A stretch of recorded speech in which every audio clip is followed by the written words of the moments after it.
Hello, and welcome to Bookspot. I'm Earl Weinberg. This time we will continue our reading of Rewards and Fairies by Rudyard Kipling.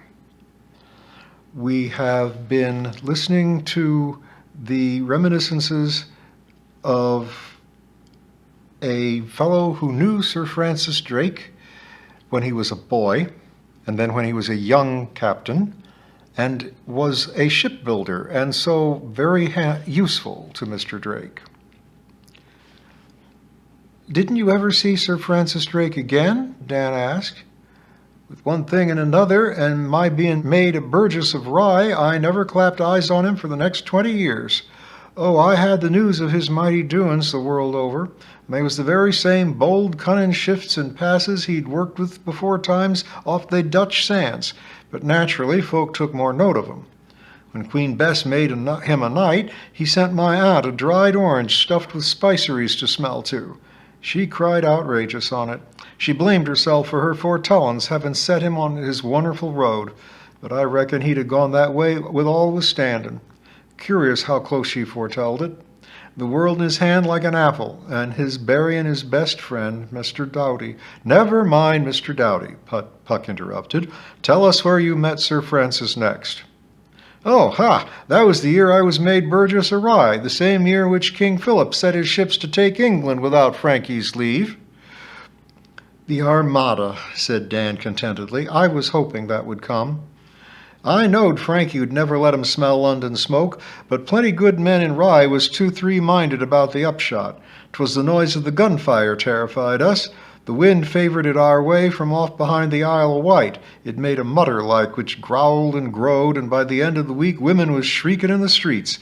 Then they come slithering past Fairlight in a great smoky pat, vanquished with red gunfire, and our ships flying forth and ducking in again.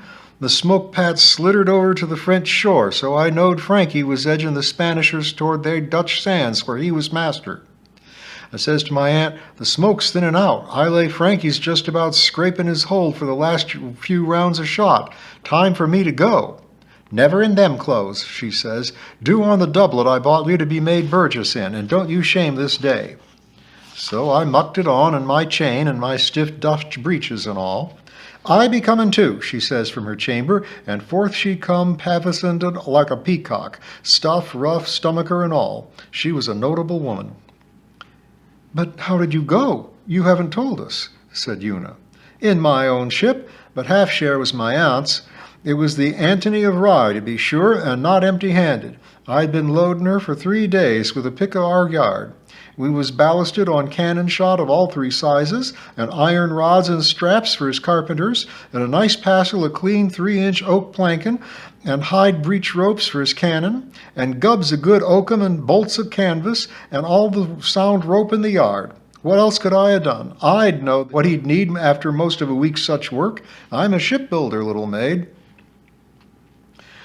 "We'd a fair slant of wind off Dungeness, and we crept on till it felt light airs and puffed out. The Spanishers was all in a huddle over by Calais, and our ships was strawed about mending themselves like dogs licking bites. And now and then a Spanisher would fire from a low port, and a ball would troll across the flat swells, but both sides was finished fighting for that tide. The first ship we foreslowed on, her breastworks was crushed in, and men was shoring 'em up. She said nothing. Next was a black pinnace, his pumps clacking middlin' quick, and he said nothing. But the third, mending shot holes, he spoke out plenty. I asked him where Master Drake might be, and a shiny-suited man on the poop looked down into us and saw what we carried. 'Lay alongside, you,' he says, 'we'll take that all.' ''Tis for Master Drake,' I says, keeping away lest his size should lee the wind out of my sails. 'Hi, ho, hither! We're the Lord High Admiral of England. Come alongside or we'll hang you,' he says. 'Twas none of my affair who he was if he wasn't Frankie, and while he talked so hot, I slipped behind a green-painted ship with her topsails splintered. We was all in the midst of 'em. 'Hi, ho,' the green ship says, 'come alongside, honest man, and I'll buy your load. I'm Fenner that fought the 7 Portugals, clean out of shot or bullets. Frankie knows me.' 'Aye, but I don't,' says I, and I slacked nothing. He was a masterpiece. Seeing I was for going on, he hails a Bridgeport hoy behind us and shouts, 'George, oh George, wing that duck, he's fat.' And true as we're all here, that squatty Bridgeport boat rounded across our bows, intended to stop us by means of shooting. My aunt looks over our rail. George, she says, you finish with your enemies afore you begin on your friends.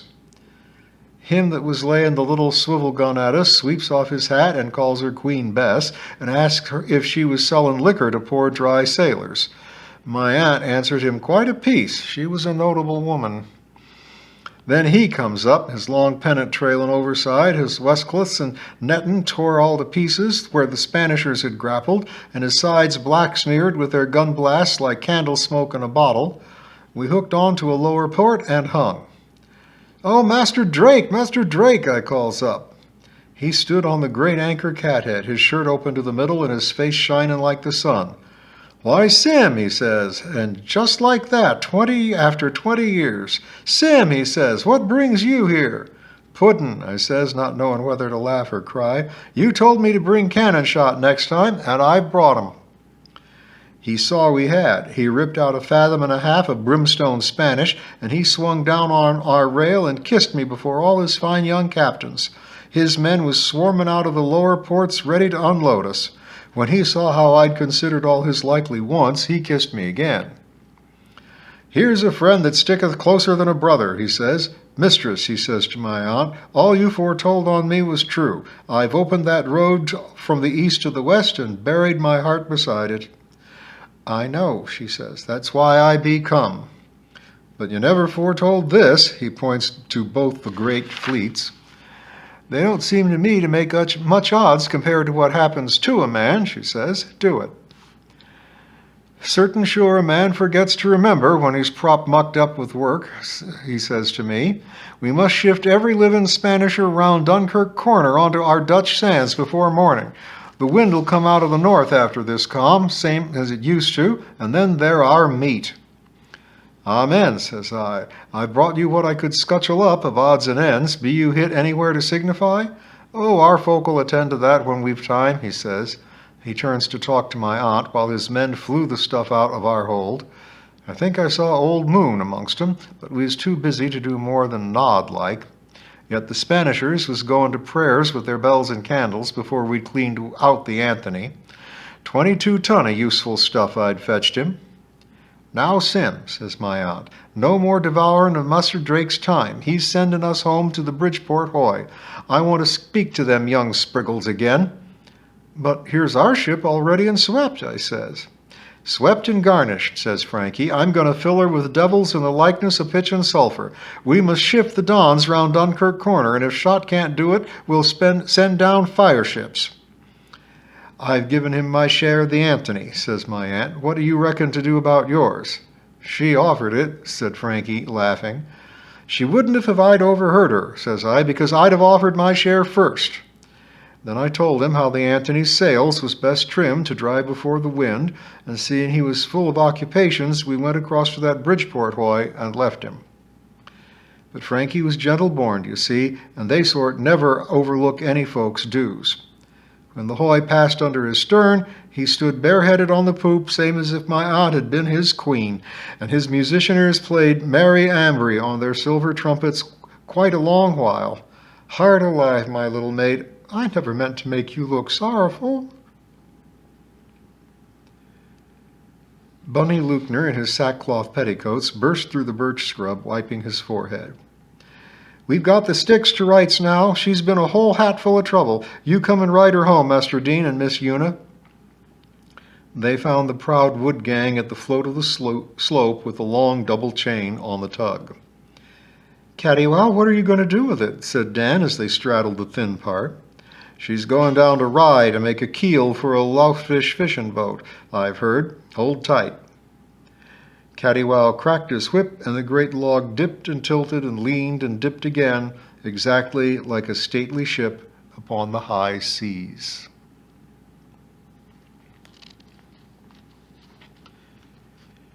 Frankie's Trade. Old Horn to all Atlantic said, "A hi to me-o." Now where did Frankie learn his trade? For he ran me down with a 3-reef mains'le all around the Horn. Atlantic answered, "Not for me, you'd better ask the cold North Sea, for he ran me down under all plain canvas all around the Horn." The North Sea answered, "He's my man, for he came to me when he began, Frankie Drake, in an open coaster all round the sands. I caught him young and I used him sore, so you never shall startle Frankie more without capsizing earth in her waters all round the sands. I did not favor him at all. I made him pull and I made him haul and stand his trick with the common sailors all round the sands. I froze him stiff and I fogged him blind and kicked him home with his road defined by what he could see of a 3-day snowstorm all round the sands. I learned him his trade of winter nights twixt Maedic Fort and Dunkirk lights on a 5-knot tide with the forts a-firing all round the sands. Before his beard began to shoot, I showed him the length of a Spaniard's foot, and I reckoned he clapped the boot on the ladder all round the sands. If there's a risk which you can find that's worse than he was used to take nigh every week in the way of his business all round the sands, if there's a trick that you can try which he hasn't met in time gone by, not once or twice but 10 times over all round the sands, if you can teach him aught that's new, to me, I'll give you Bruges and Nyport too, and 10 tall churches that stand between 'em. Storm along, my gallant captains, all round the Horn.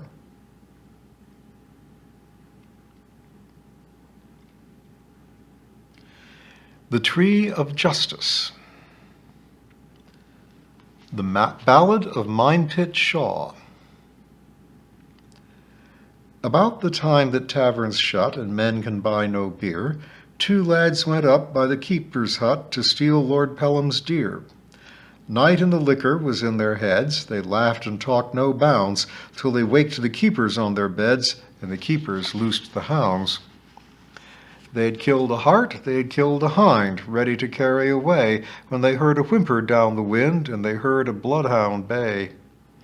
They took and ran across the fern, their crossbows in their hand, till they met a man with a green lantern that called and bade 'em stand. "What are you doing, O flesh and blood, and what's your foolish will, that you must break into Minepit Wood and wake the folk of the hill?" "Oh, we've broken into Lord Pelham's park and killed Lord Pelham's deer, and if ever you heard a little dog bark, you'll know why we come here. We ask you let us go our way as fast as we can flee, for if ever you heard a bloodhound bay, you'll know how pressed we be. Oh, lay your crossbows on the bank and drop the knife from your hand, and though the hounds are at your flank, I'll save you where you stand." They laid their crossbows on the bank, they threw their knives in the wood, and the ground before them opened and sank and saved 'em where they stood. "What's that roaring in our ears that strikes us well nigh dumb?" "Oh, that is just how things appear, according as they come." "What are the stars before our eyes that strike us well nigh blind?" "Oh, that is just how things arise, according as you find." "And why's our bed so hard to the bones, exceptin' where it's cold?"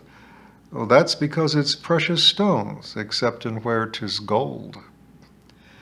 Think it over as you stand, for I tell you without fail, if you haven't got into fairyland, you're not in Lewes jail. All night long they thought of it, and come the dawn they saw they'd tumbled into a great old pit at the bottom of Minepit Shaw. And the keeper's hound had followed him close and broke her neck in the fall, so they picked up their knives and their crossbows and buried the dog. That's all. But whether the man was a poacher or a Pharisee so bold, I reckon there's more things that are true, and more things true than are told.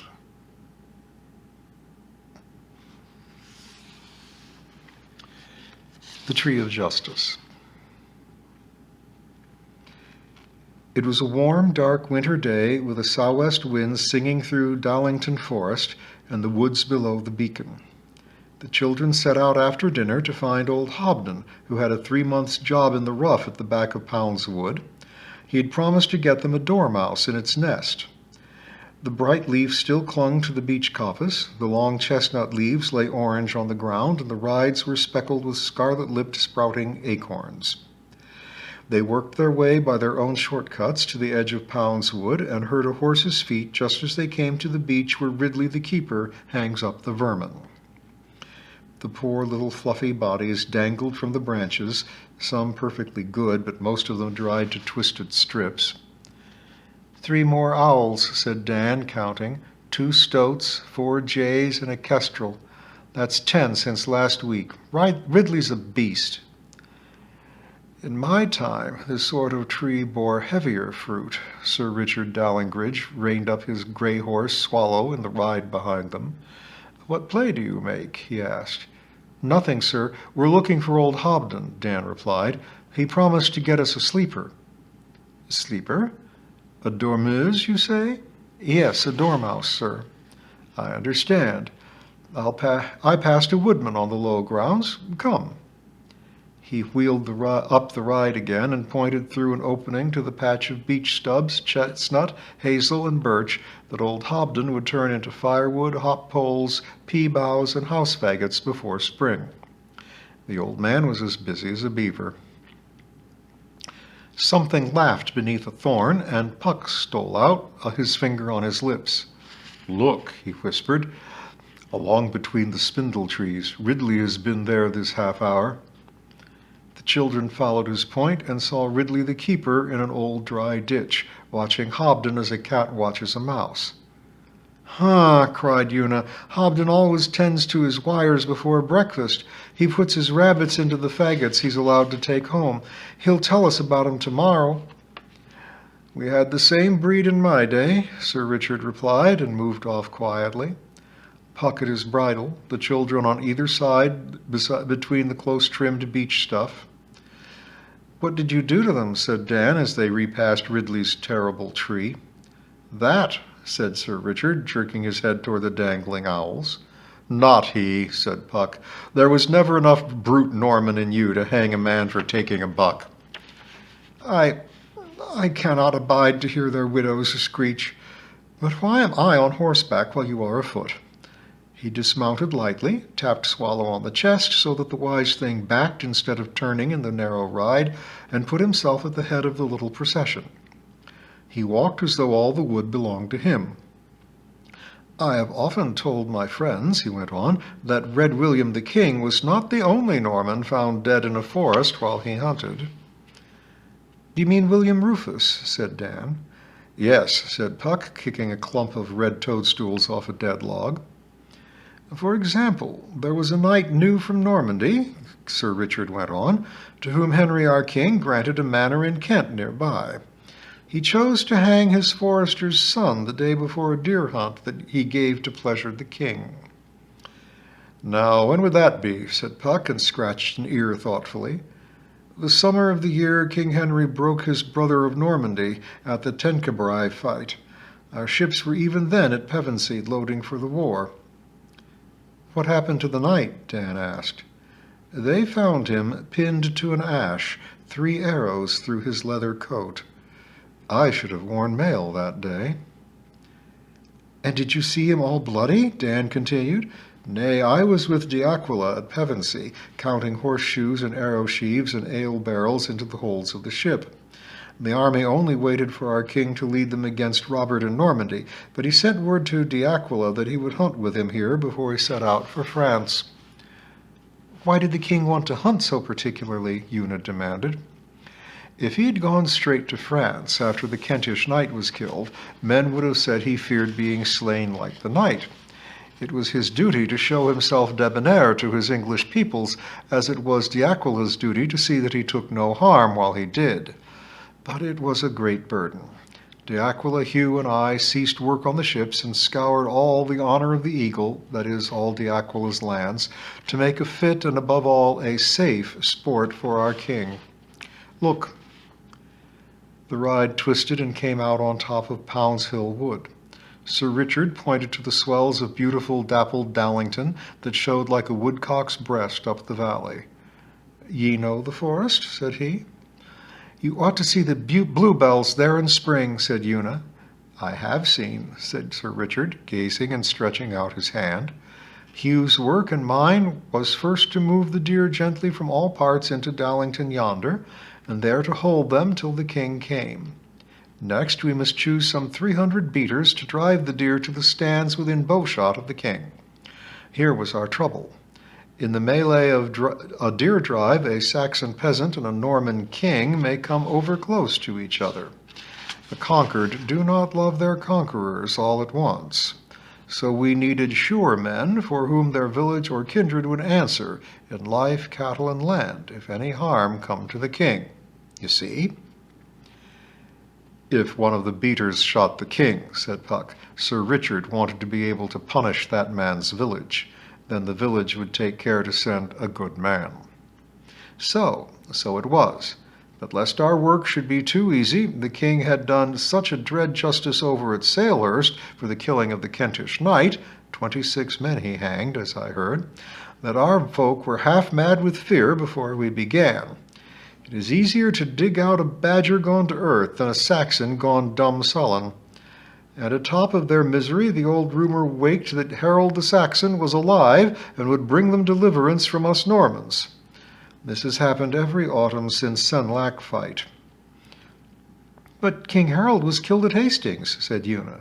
So it was said, and so it was believed by us Normans, but our Saxons always believed he would come again. That rumor did not make our work more easy. Sir Richard strode on down the far slope of the wood where the trees thin out. It was fascinating to watch how he managed his long spurs along the stumps of blackened ling.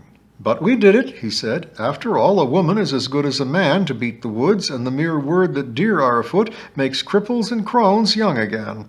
De Aquila laughed when Hugh told him over the list of beaters. Half were women, and many of the rest were clerks, Saxon and Norman priests. Hugh and I had not time to laugh for 8 days, till De Aquila, as Lord of Pevensey, met our king and led him to the first shooting stand, by the mill on the edge of the forest.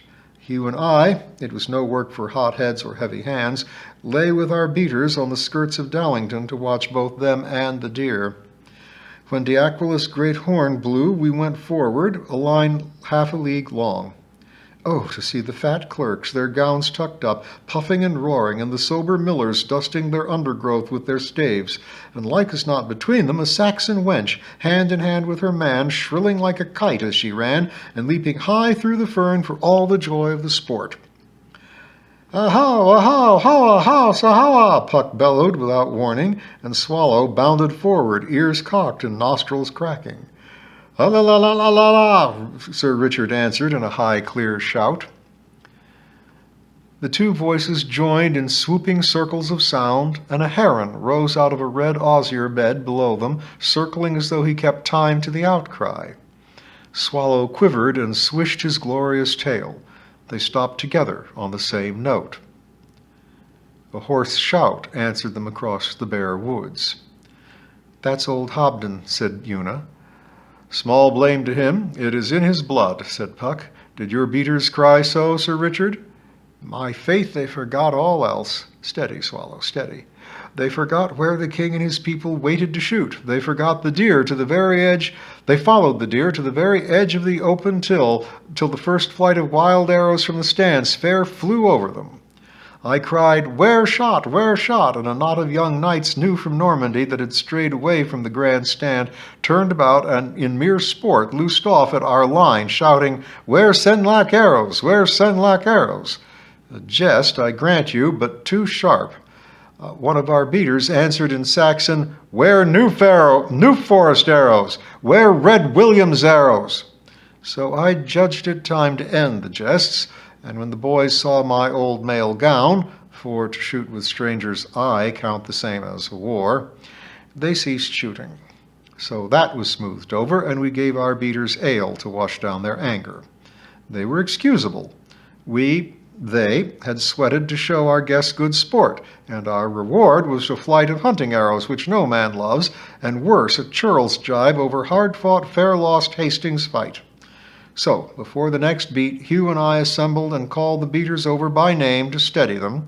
The greater part we knew, but among the Netherfield men I saw an old man, dressed as a pilgrim. The clerk of Netherfield said he was well known by repute for 20 years as a witless man that journeyed without rest to all the shrines of England. The old man sits Saxon fashion, head between his fists. We Normans rest our chin on our left palm. Who answers for him, said I. If he fails in his duty, who will pay his fine? Who will pay my fine? The pilgrim said. I have asked that of all the saints in England these 40 years, less 3 months and 9 days. They have not answered. When he lifted his thin face, I saw he was one-eyed and frail as a rushlight. Nay, but father, I said, to whom hast thou commended thyself? He shook his head, so I spoke in Saxon, Whose man art thou? I think I have a writing from Rahir, the king's jester, he said after a while. I am, I suppose, Rahir's man. He pulled a writing from his scrip, and Hugh, coming up, read it. It set out that the pilgrim was Rahir's man, and that Rahir was the king's jester. There was Latin writ at the back. What a plague conjuration's here, said Hugh, turning it over. Punquam sum auque, magic? Black magic, said the clerk of Netherfield. He had been a monk at battle. They say Rahir is more of a priest than a fool, and more of a wizard than either. Here's Rahir's name writ, and there's Rahir's red coxcomb sign drawn below for such as cannot read. He looked slyly at me. Then read it, said I, and show thy learning. He was a vain little man, and he gave it us much after much mouthing.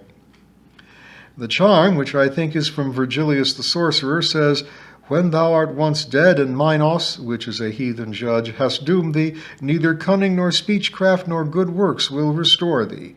A terrible thing. It denies any mercy to a man's soul. And we will follow the aftermath of this hunt next time.